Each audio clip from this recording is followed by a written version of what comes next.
నచ్చినట్లయితే సబ్స్క్రైబ్ చేయండి, లైక్ చేయండి, షేర్ చేయడం మాత్రం మర్చిపోకండి. నమస్కారం. ఈరోజు మనం మాట్లాడుకోబోయే విషయం ఆంధ్రప్రదేశ్ గ్రామాల్లో ఉండే ప్రతి ఒక్క కుటుంబానికి, అవును, అక్షరాల ప్రతి గ్రామీణ కుటుంబానికి ఒక అతి పెద్ద శుభవార్త. గ్రామకంఠం భూముల నిబంధనల్లో వచ్చిన ఒక సంచలనాత్మక మార్పు గురించి ఇప్పుడు చాలా సులభంగా, వివరంగా తెలుసుకుందాం. సరే, అసలు విషయానికి వచ్చేద్దాం. తాత ముత్తాతల కాలం నుంచి వస్తున్న సొంత ఇల్లు ఉంటుంది, కాని దానికి సంబంధించిన సరైన రిజిస్ట్రేషన్ పత్రాలు చేతిలో ఉండవు, అవునా? ఇల్లు మనదే, కాని కాగితం మీద హక్కు లేదా అనే ఆందోళన ఎన్నో ఏళ్లుగా మన గ్రామాల్లో చాలామందిని వేధిస్తున్న సమస్య. ఈరోజు ఆ సమస్యకే ఒక పరిష్కారం దొరికింది. మొదటిగా ఈ గ్రామకంఠం అడ్డంకులేమిటో క్లుప్తంగా చూద్దాం. అసలు ఈ గ్రామకంఠం అంటే ఏంటి? సింపుల్గా చెప్పాలంటే, మన గ్రామాల్లో ఊరు, ఉమ్మడి నివాస ప్రాంతాలుంటాయి కదా, అవే. అంటే తరతరాలుగా మనముంటున్న పాత ఇళ్ళు, వాటి పక్కనే ఉండే మన ఖాళీ స్థలాలన్మాట.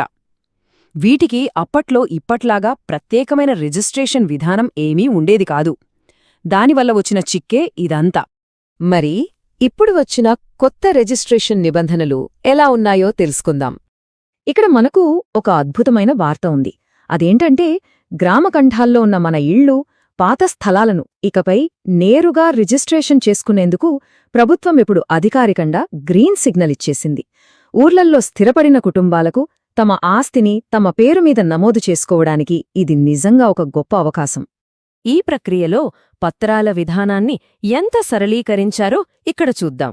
ఇప్పుడు ఇక్కడే అసలైన మార్పు జరిగింది, గమనించండి.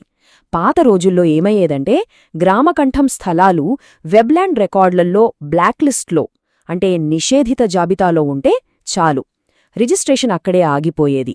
ఆఫీసులు చుట్టూ తిరిగలేక విసిగిపోయేవాళ్లం. కాని కొత్త రూల్స్ ప్రకారం ఆ వెబ్లాండ్ జాబితాతో అస్సలు పనేలేదు. కేవలం మీరు కట్టిన ఇంటి పన్ను లేదా ఖాళీ స్థలం పన్ను రసీదులు చూపిస్తే చాలు.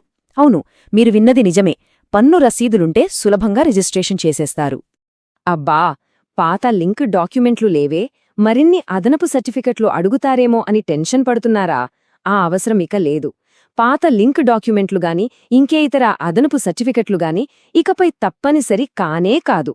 అంటే ఆ పాత రికార్డుల కోసం గాలిస్తూ సామాన్యులు పడే ఆ మానసిక ఒత్తిడి ఇప్పుడు పూర్తిగా తొలగిపోయినట్లే కదా.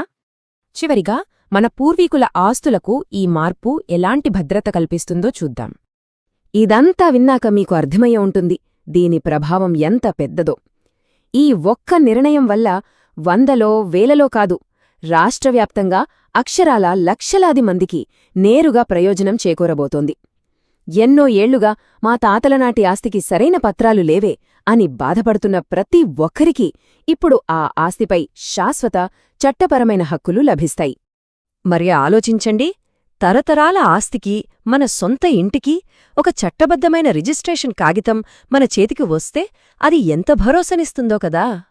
భవిష్యత్తులో వ్యవసాయానికి బ్యాంకు లోన్లు కావాలన్నా, లేదా మన పిల్లల పై చదువులకు ఆర్థిక సాయం కోసం ఆ ఆస్తిని పూచకత్తుగా పెట్టాలన్నా ఈ పత్రాలు ఎంతో ఉపయోగపడతాయి.